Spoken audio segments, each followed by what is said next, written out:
Si Mang Eduardo ay galing sa palengke. Nang umuwi sa kanilang bahay ay nakapanlulumo ang kanyang dinatnan dahil ang kanyang misis ay pinatay, tadtad ng saksak at naliligo sa sariling dugo. Patay din ang kanilang labandera nang matagpuan niya ito sa likod ng bahay. Sa tulong ng closed circuit television o CCTV ay nakilala ang suspect na walang iba kundi ang mismong pamangkin ng kanyang asawa. Ano ang naging dahilan ng suspect para gawin niya ito sa sarili nitong pamilya? Ating balikan ang krimen na gumimbal sa mga residente ng Barangay San Jose, Santa Ana, Pampanga.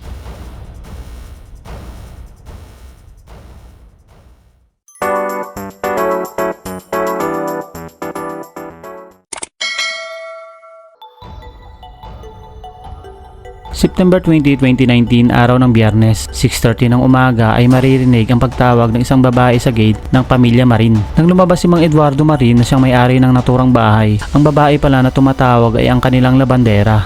Subalit nagtaka ito dahil ang schedule ng kanyang labahin ay araw ng Sabado. Paliwanag ng babae ay may lakad umano ito sa araw ng Sabado kung kaya't nagpasya ito na agahan na lamang. Pagsapit ng alas 9 ay umalis din si Mang Eduardo para asikasuhin ang kanilang negosyo sa palengke. Kampante naman itong iniwan ang kanyang asawa sa kanilang bahay sapagkat kasama naman ito ang kanilang labandera.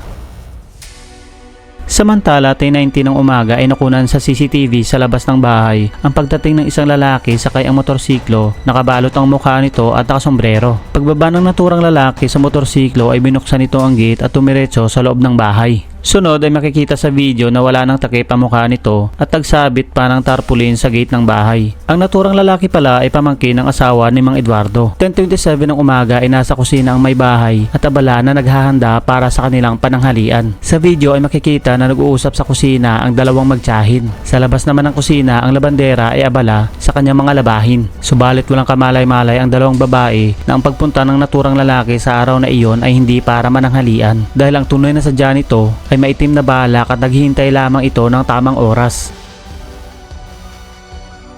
Mapapansin naman na parang hindi mapakali ang naturang lalaki dahil unti-unti na pala nitong pinaplano ang kanyang susunod na gagawin. Nagtungo ito sa bakod na parang may tinitingnan at sinisigurado kung mayroong tao sa kabilang bahay. Sunod ay nakita nito ang isang kahoy na nakasandal at sinuri nito na parang may paggagamitan. Pagkatapos ay nagtungo ito sa isang parte ng bahay para hubarin ang suot na sweatshirt.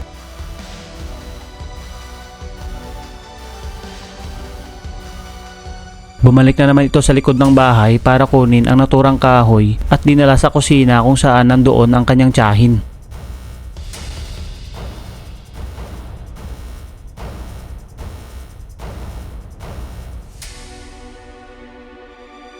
(11:11) ng umaga nung umpisahan na ng sospek ang maitim nitong balak. Habang nakatalikod ang tiyahin ay hinampas niya ito ng makailang beses sa ulo kung kaya't nawalan agad ito ng malay at humandusay. Nang marinig ng labandera ang komosyon sa kusina ay tumayo ito para alamin. Subalit mabilis na lumabas ang sospek at buong lakas nitong hinataw na makailang beses sa batok ang kawawang labandera. Dahil sa lakas ng paghahataw ay nawalan din ito ng malay at sumubsob sa batsyang may tubig.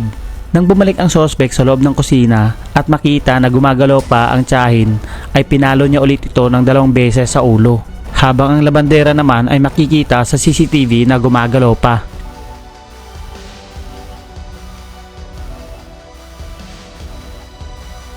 Subalit lumabas ulit ang sospek at pinuruhan niya na makailang beses sa ulo ang labandera. Sa pag-aakala na ito ay tapos na, ngunit hindi pa pala ito nakontento. Dahil kinuha pa nito ang kutsilyo at hinila ang wala ng malay na tiyahin sa CR at doon pinagsasaksak. Muli na naman itong binalikan ang labandera na nakasubsob at walang awang sinaksak sa likod na makailang beses. Pagkatapos gawin ang karumal-dumal na pagpatay sa dalawa ay tinanggal nito ang koneksyon ng CCTV. Sunod ay mabilis nitong hinalughog ang kwarto ng mag-asawa at nilimas ang 50,000 pesos, mga alahas at mga mahahalagang gamit. Nang makuha na ang sadya ay mabilis itong umalis sakay ang kanyang motorsiklo. Samantala, 11:30 ng umaga, nang papauwi si Mang Eduardo para sana mananghalian. Ang inaasahang masarap na pananghalian kasama ang mahal na asawa ay magiging mapait at kasuklam-suklam. Pagdating sa harap ng bahay ay nadatnan nito ang isang kaibigan sa labas na matagal na umanong tinatawag ang kanyang misis, subalit walang sumasagot. Kung kaya't nagtaka si Mang Eduardo dahil sa pagkakaalam nito nandoon sa loob ng bahay ang kanyang asawa at kasama ang labandera.